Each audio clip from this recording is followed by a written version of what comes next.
Assalamualaikum warahmatullahi wabarakatuh. Perkenalkan, nama saya Nanda Livira. Saya dari 11 MIPA 3 nomor absen 17, anggota kelompok dari bangsa Spanyol dan Portugis di Indonesia. Saya akan menjelaskan bagaimana latar belakang dan faktor-faktor yang mempengaruhi bangsa Spanyol bisa menduduki dan menjajah di Indonesia. Sebelumnya, perkenalkan dulu, ini adalah kelompok saya.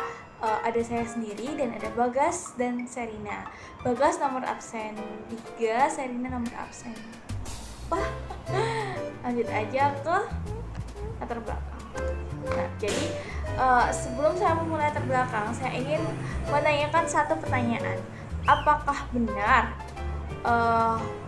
Konstantinopel yang dilakukan oleh Sultan Al-Fatih itu adalah faktor terbesar dari penjelajahan dan penjajahan bangsa Portugis dan Spanyol di Indonesia, atau ada faktor lain? Karena menaklukkan Al-Fatih itu 1453, sedangkan pelayaran pertama kali itu pada tanggal 3 Agustus 1492, yang artinya ada selisih 39 tahun dari penaklukan ke pelayaran pertama di Spanyol. Nah, selain itu ada juga hadis mengenai Konstantinopel akan jatuh pada sebaik-baik pemimpin dan sebaik-baik pasukan. Ini membuat saya berpikir dua kali, apakah benar hadis tersebut membawa malapetaka bagi negara lain dan wilayah lain, atau itu hanya sebagai kambing hitam untuk untuk menyalahkan umat muslim di era dimana sejarah sekarang dipegang oleh pemenang, dan pemenangnya adalah kebanyakan non-muslim. Saya bukan menggiring opini, tapi saya hanya ingin mencari tahu apakah benar atau ada sesuatu di balik itu semua. Oke. Nah, karena itu saya melakukan suatu riset. Riset ini saya mulai di abad ke-7, di masa permulaan kebangkitan umat muslim di Mekah. Karena waktu itu umat muslim bangkit dihimpit oleh dua imperium terbesar. Dua imperium terbesar yaitu Romawi sama Persia. Nah, mereka mendapatkan bagian luasan wilayah tersebut selama bertahun-tahun, tetapi Muslim hanya selama beberapa tahun sudah bisa mendapatkan sepertiga wilayah dunia. Jadi ini adalah suatu pencapaian terbesar umat Muslim, di mana hanya beberapa tahun sudah bisa melakukan sepertiga wilayah dunia. Nah, selanjutnya setelah masa kenabian di Mekah, ada the Golden Age of Islam. Ini dimulai pada masa Umayyah sampai masa Abbasiyah. Umayyah sendiri beribu kota di Damaskus di Suriah pada tahun 691 sampai 750 Masehi. Selanjutnya, karena ada pertikaian antara Umayyah dan Abbasiyah, maka Umayyah digantikan oleh Abbasiyah di Baghdad, di Suriah juga, tapi agak kanan. Nah, ini adalah ibu kotanya, dan ibu kotanya itu terkenal dengan kota bunda, sangat-sangat bagus sekali. Lanjut, di sisi lain, Umayyah juga ada kebangkitan. Kebangkitannya ada di Spanyol, dimulai pada abad ke-9 sampai abad ke-10. Ini ada Andalusia, Cordoba.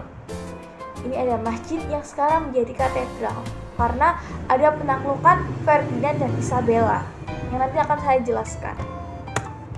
Dari dua dinasti tersebut melahirkan banyak sekali intelektual muslim seperti Abbas bin Firnas. Dia menciptakan pesawat terbang pertama kali, dan dia itu dari dinasti Umayyah. Abbasiyah.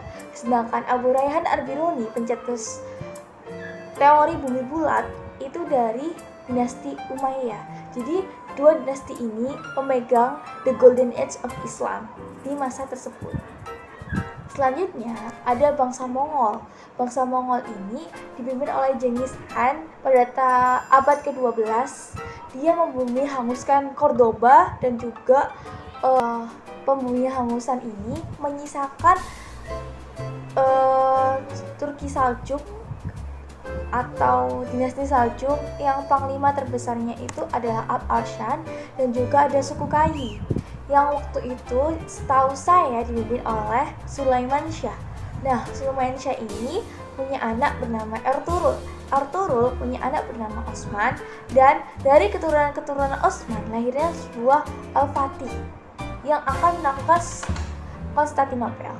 Nah, Osman tersebut adalah pendiri pertama Kesultanan Ottoman yang akan dilanjutkan selanjutnya oleh generasi mereka, dan pada melakukan Konstantinopel adalah pencapaian terbesar Ottoman karena mereka berhasil membuktikan nubuah Nabi. Penaklukan Konstantinopel sendiri dimulai sebulan lebih sampai akhirnya Sultan Al-Fatih memperkirakan hari ini akan berhasil ditaklukkan. Sebelumnya, Sultan Al-Fatih melaksanakan sholat Jumat, dan ini adalah sholat Jumat terbesar di selama umat Muslim sampai saat ini, yang dipimpin langsung oleh Al-Fatih. Nah, setelah penaklukan, Al-Fatih langsung menuju pada gereja Hagia Sophia. Di situ banyak orang non-Muslim berlindung di dalam gereja. Mereka ketakutan karena sultan atau raja-raja penakluk itu pasti akan membuat mereka menjadi budak atau disiksa. Nah, tapi Al-Fatih memberikan jaminan keamanan kepada mereka, yang berarti bertolak belakang dari kebanyakan raja-raja setelah menaklukkan. Nah, setelah itu Al-Fatih juga melakukan pemboikotan dan membuat suatu grand bazaar untuk memulihkan kembali perekonomian setelah perang. Di sisi lain, umat Katolik juga melakukan suatu pergerakan yang tidak disadari oleh umat Muslim. Nah, mulai abad ke-7 sampai abad ke-14, mereka melakukan Reconquista, yang berarti adalah menaklukkan kembali wilayah Spanyol atas umat Muslim. Nah, puncak dari penaklukan Spanyol ada di Andalusia, atau waktu itu disebut dengan Granada. Kekaisaran Granada oleh Sultan Boabdil menyerahkan kunci kerajaan itu kepada Ratu Isabella dan Raja Ferdinand, yang berarti berakhirnya juga Reconquista karena seluruh Spanyol sudah ditaklukkan waktu itu. 30 Juli 1492 mereka membantai umat Muslim. Umat Muslim dikasih pilihan, diusir atau tetap di situ, tapi mereka dilarang untuk untuk beribadah, dan mereka disiksa. Sedangkan umat Yahudi mereka diusir, dan pada waktu itu tentu saja Ottoman memberikan bantuan kepada umat Muslim dan umat Yahudi. Nah, 3 hari selanjutnya Magellan melakukan perjalanan. Portugis sendiri itu sebenarnya ada perseteruan dengan dinasti Mamluk, dan mereka juga berakhir pada 1492 dengan kemenangan Portugis, sehingga Portugis juga melakukan perjalanan. Nah, jadi di sini ada Spanyol dan Portugis yang melakukan perjalanan bersama sampai pada akhirnya mereka bertemu di Maluku. Ini adalah faktor pertama yang saya sebutkan. Jadi dari semua penjelasan saya, mulai dari bagaimana Muslim di Mekah bisa berkembang sampai ke penaklukan Granada yang berarti berakhirnya Muslim di Spanyol, dan ada juga tentang Portugis dengan Mamluk, ini memberikan saya satu kesimpulan bahwa faktor dari penjelajahan atau penjajahan juga itu adalah karena mereka berhasil menaklukkan umat Muslim di wilayah yang mereka inginkan. Nah, setelah mereka menaklukkan itu, mereka melakukan penjelajahan untuk memuaskan hasrat keingintahuan mereka yang akan saya jelaskan di faktor keduanya. Jadi mohon dipikirkan kembali, apakah benar faktor utama dari penjelajahan dan penjajahan itu karena Sultan Al-Fatih melakukan Konstantinopel? Dan apakah alasan mencari rempah-rempah cukup untuk menaklukkan dan menjajah puluhan tahun wilayah asing? Atau ada faktor kedua, atau ada faktor lain yang belum kita ketahui juga? Nah, saya akan menjelaskan faktor kedua dari penjajahan dan penjelajahan Spanyol dan Portugis. Ada di Renaissance atau revolusi dari Eropa. Nah, Di sini mereka menganut paham ignoramus atau yang berarti saya tidak tahu apa-apa. Nah, saya tidak tahu apa-apa ini berisi 3 elemen. Yang pertama, penelitian. Mereka bersedia untuk mengakui bahwa kita nggak tahu apa-apa. Yang kedua, ada sumber daya, yang berarti mereka mencetuskan teori dalam matematika. Perkakasnya adalah matematika. Nah, selanjutnya yang ketiga adalah kekuasaan. Teori-teori yang sudah dimasukkan dalam angka-angka matematika dihasilkan menjadi suatu produk atau suatu senjata yang akan membuat kekuasaan mereka lebih besar.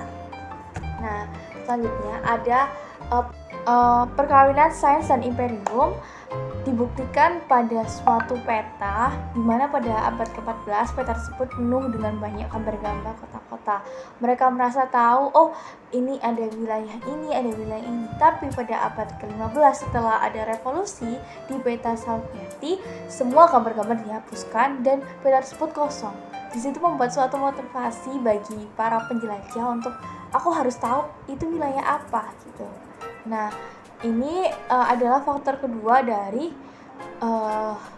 penjelajahan dan penjajahan Spanyol dan Portugis, karena mereka ingin tahu apakah ada sesuatu di wilayah tersebut, dan kita harus benar-benar untuk memahami apa di wilayah tersebut yang bisa kita manfaatkan. Nah, ini berdampak pada pemimpin bangsa. Nah, dimana setelah mereka dari awalnya berpikir kita harus menjelajahi taklukkan, mereka mereka berpikir bahwa kita harus kumpulkan data dulu. Nah, kumpulkan data ini dimana mereka jadi pemimpin bangsa, karena mereka tahu dunia luar dan dunia yang mereka takluki tersebut, sehingga mereka jadi pemimpin suatu wilayah tersebut. Nah, setelah menjadi pemimpin, mereka lantas menaklukkan, manipulasi dan mengeksploitasi apa yang ada di wilayah tersebut. Nah, selanjutnya karena ada faktor tersebut, ada faktor mereka berhasil melakukan seluruh wilayah muslim dan juga ada keingintahuan lebih besar daripada manusia yang lain, mereka melakukan pelayaran. Nah, pelayaran ini dari Spanyol ke barat lalu ke kapal-kapal Portugis ke arah timur, dan mereka bertemu di Maluku. Nah, di antara Portugis dan Spanyol, karena mereka bertemu di Maluku, ada suatu perjanjian atau saya sebut sebagai international relation. Nah, perjanjian tersebut ada perjanjian Tordesillas dan diganti dengan perjanjian Saragossa. Nanti akan dijelaskan oleh Bagas. Halo semuanya, perkenalkan nama saya Bagas Rika Wicaksono dari kelas 11 3 nomor absen 04. Pada subbab kali ini, saya akan menjelaskan tentang penjajahan dan perlawanan bangsa Portugis dan bangsa Spanyol di Indonesia. Nah, Portugis itu kan berlayar dari Eropa sampai ke Maluku ke arah timur. Nah, Portugis itu awalnya dari Eropa, lalu ke arah selatan ke Afrika, lalu ke arah timur ke India, dan akhirnya ke arah timur lagi sampai ke Malaka dan akhirnya Maluku. Nah, pada tahun 1511, armada Portugis yang dipimpin oleh Alfonso de Albuquerque itu sampai di Malaka. Nah, armada Portugis ingin memonopoli perdagangan yang ada di sana. Akhirnya, setelah berhasil menguasai perdagangan di Malaka, pedagang-pedagang Islam pun akhirnya harus pindah dari sana, harus pergi dari sana. Nah, setelah menguasai Malaka tersebut, Alfonso tetap mengutus beberapa armadanya yang dipimpin oleh Francisco Serrao untuk mencari kepulauan rempah-rempah atau mutiara hitam dari timur.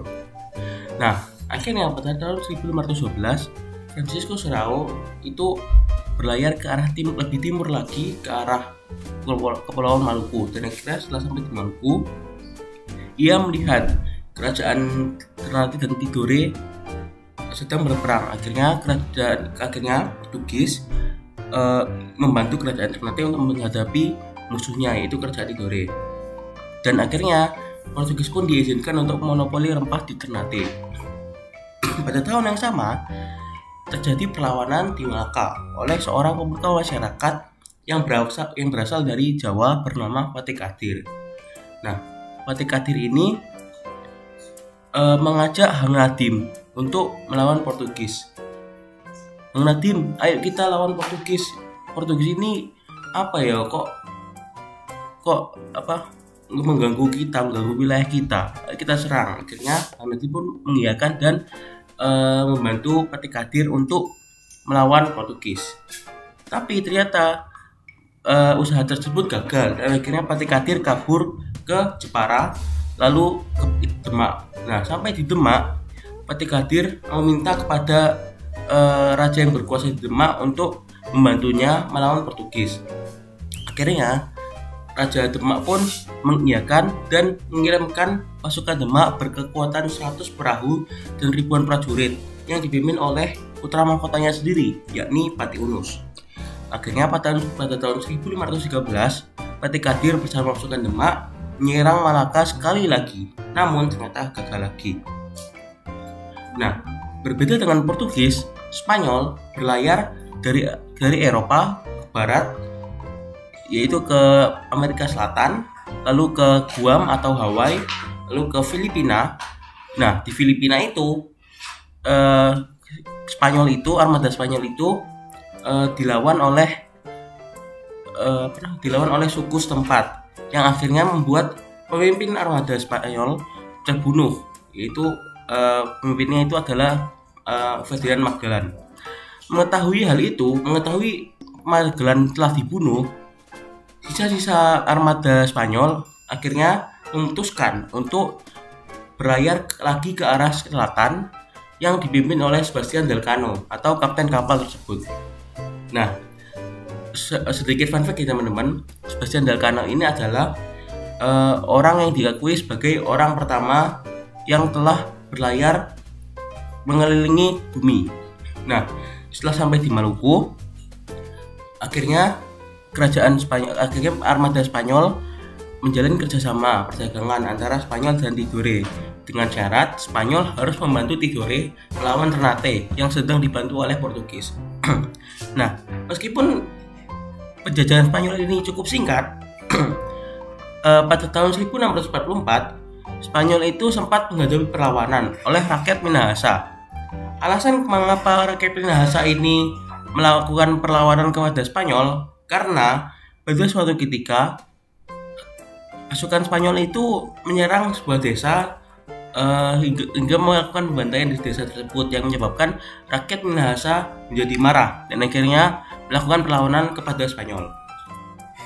Nah, kembali ke Ternate dan Tidore tadi. Ternate itu kan dibantu oleh Portugis dan Tidore itu dibantu oleh Spanyol.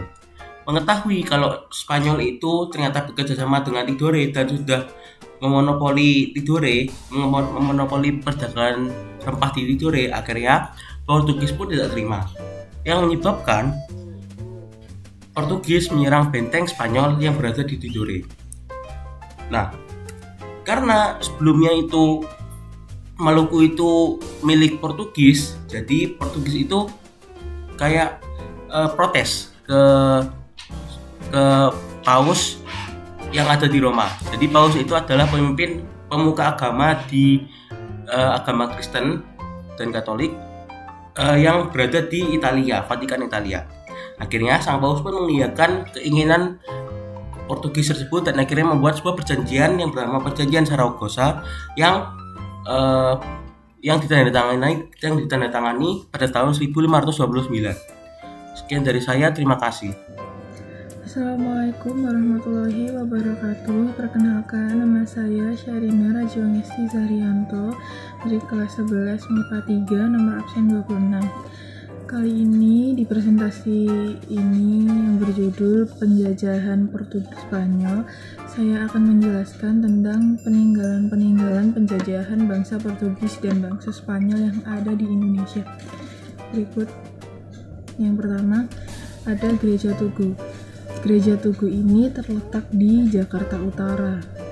Di depan gereja ini terdapat tulisan 1748. Dulunya bangsa Portugis ini dibawa sebagai tahanan oleh Belanda dari Pulau Malaka.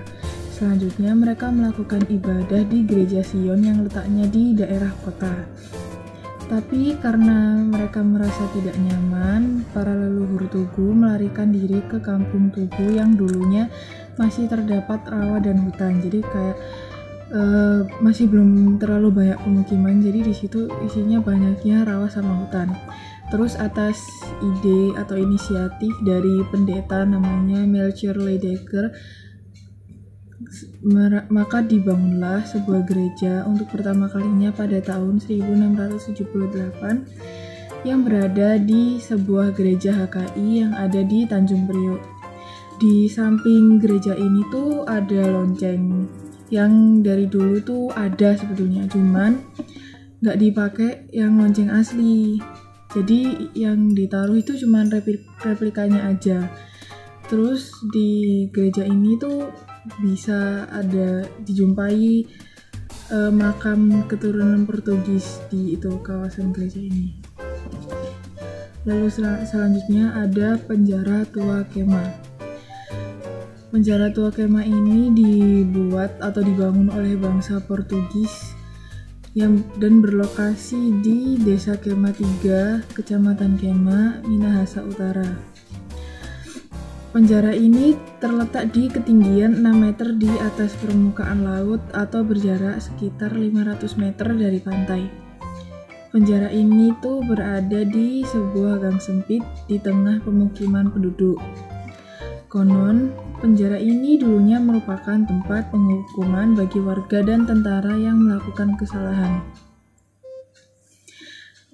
Kalau misal kita berkunjung ke penjara tua Kema ini tuh, waktu masuk ke bangunan utama itu kita bisa merasakan udara sedikit berbeda tuh, dari kita mulai agak dingin sampai bulu kuduk tuh merinding ya kan, namanya juga penjara peninggalan.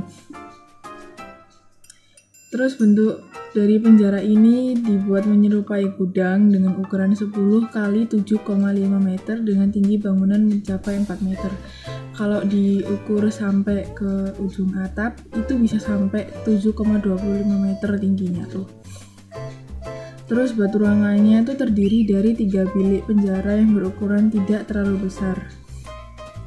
Yang membuat peninggalan bangsa Portugis ini menarik itu, beberapa bangunannya masih terlihat asli. Jadi kalau misal kita mengunjungi tempat-tempat peninggalannya Portugis itu, kita masih kayak merasa ada di tempat kejadian itu gitu. Jadi kan kayak berasa merindingnya itu.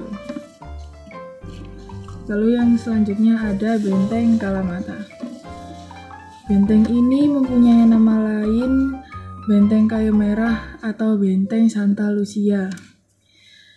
Peninggalan bangsa Portugis yang satu ini dibangun menggunakan bebatuan sungai, batu kapur, dan juga batu karang yang mempunyai arsitektur yang sangat indah. Jadi kesannya kayak apa ya, orang zaman sekarang tuh kan kalau bilang kayak kesannya estetik gitu tuh ya. Letak dari benteng ini tuh deket dari laut gitu loh, jadi kita bisa lihat langsung pemandangan dari Pulau Maltara dan Tidore dari kejauhan.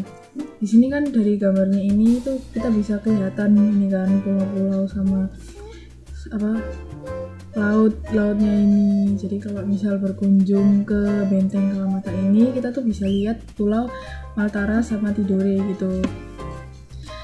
Benteng ini didirikan pada tahun 1540 oleh Panglima Portugis yaitu Francisco Serrao. Fungsinya tuh untuk menghadapi serangan dari bangsa Spanyol dan dari Rum dan Tidore.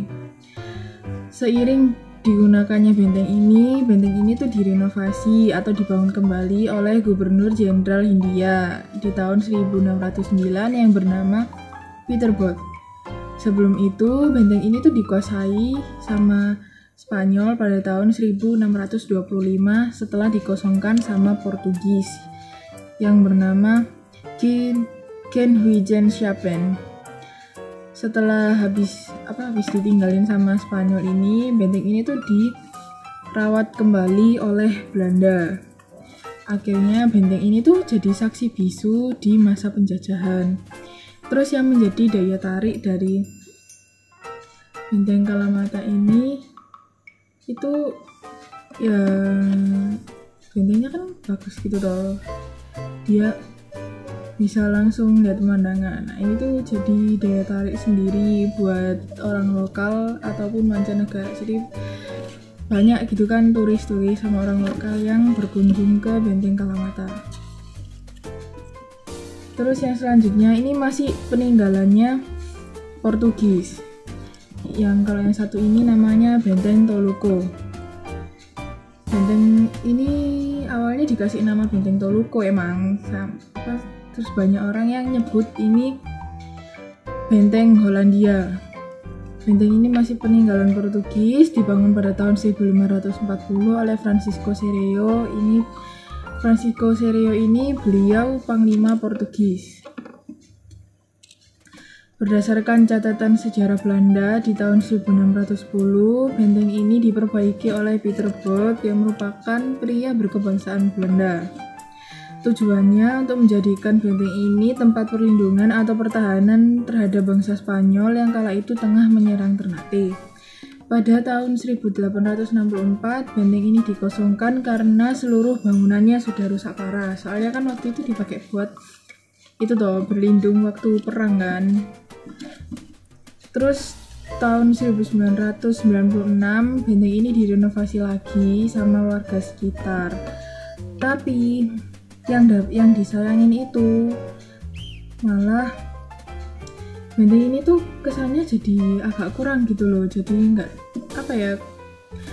jadi tuh ke hubungan langsung dengan laut itu jadi hilang gitu loh. Maksudnya kayak kesannya tuh hilang gitu tadi itu. Jadi nggak terlalu berasa benteng yang waktu itu, benteng yang zaman dulu. Terus benteng ini tuh terletak di Kelurahan Sangaji, Kota Ternate, Provinsi Maluku Utara. Terus yang selanjutnya ini ada Benteng Oranje.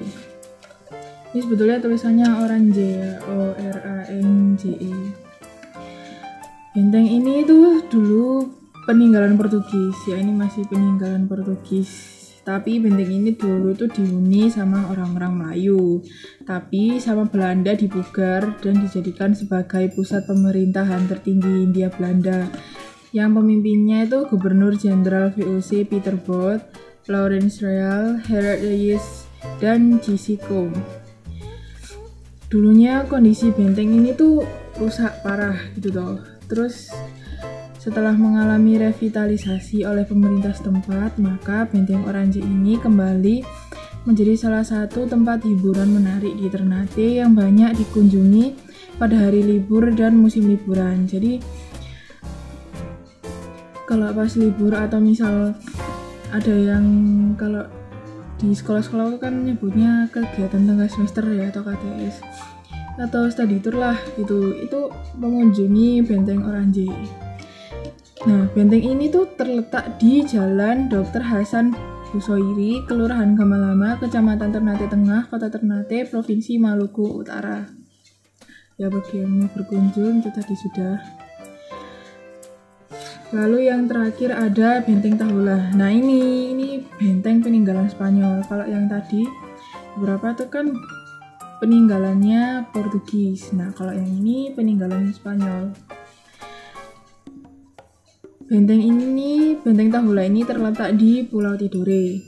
Gubernur Spanyol pertama di Maluku, namanya Juan de Esquivel, memerintahkan untuk membangun sebuah benteng di Pulau Tidore pada tahun 1607. Namanya ini. Tapi ini nggak langsung dibangun, soalnya pada tahun itu kekurangan tenaga kerja. Nah, terus mulai dibangun lagi pada tahun 1610 oleh bangsa Spanyol atas perintah gubernur Spanyol yang selanjutnya, namanya Cristobal de Azquita Manchaca. Terus benteng ini tuh habis itu dikasih nama Santiago de los Caballeros de Tidore. Kan sebelumnya benteng ini tuh nggak punya nama. Jadi pada tahun itu dikasih nama pada pembuatannya. Terus pada tahun 1615 benteng ini selesai dibangun waktu gubernur Spanyol yang baru menjabat. Jadi waktu pertama kali dibangun itu presidennya kan baru toh. Nah, pas selesainya juga itu pas presidennya Spanyol itu baru lagi. Jadi sekitar 5 tahun benteng ini baru selesai, karena kan tahun 1607 itu tadi bentengnya gak jadi dibangun, ya ditunda lah istilahnya, soalnya kekurangan tenaga kerja. Pada tahun 1615 pembangunan ini selesai saat gubernur Spanyol yang baru namanya Don Jerónimo de Silva itu menjabat.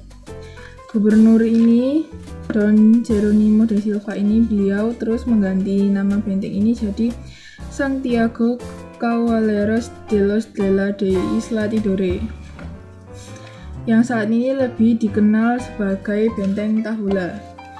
Ini Benteng Tahula kalau tampak depannya, ini bisa jadi tempat wisata juga kok.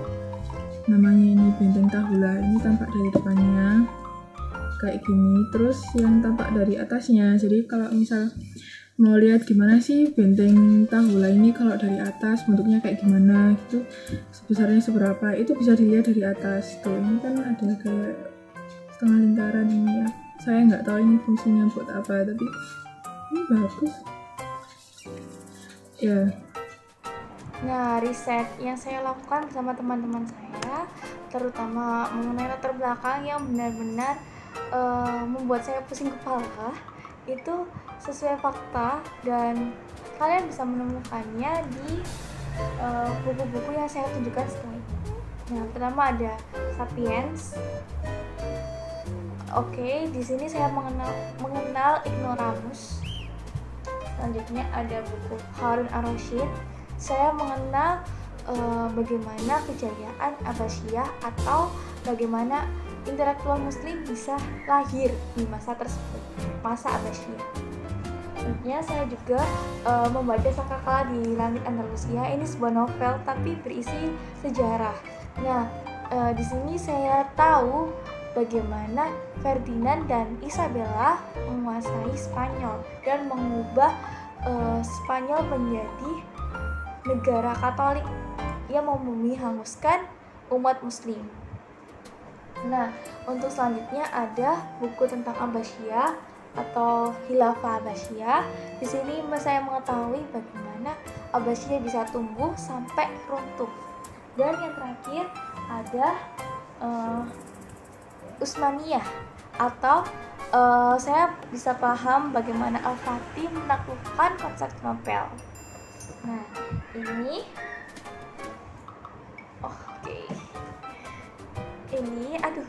ini ada berapa buku? 5 buku yang saya baca untuk menjelaskan mengenai presentasi ini. Jadi kalau kalian mau paham lebih lagi mengenai apa yang saya maksudkan di presentasi tersebut, presentasi ini, saya merekomendasikan kalian untuk membaca buku-buku yang saya baca ini juga. Tentunya ini juga mahal, jadi kalian bisa pinjam ke saya, atau kalau misalkan tidak mau membaca tentang buku, kalian bisa membaca makalah-makalah di Google Scholar atau website resmi. Jadi itu benar-benar fakta sejarah, bukan teori buatan. Oke, sekian dari kelompok saya. Terima kasih banyak. Wassalamualaikum warahmatullahi wabarakatuh.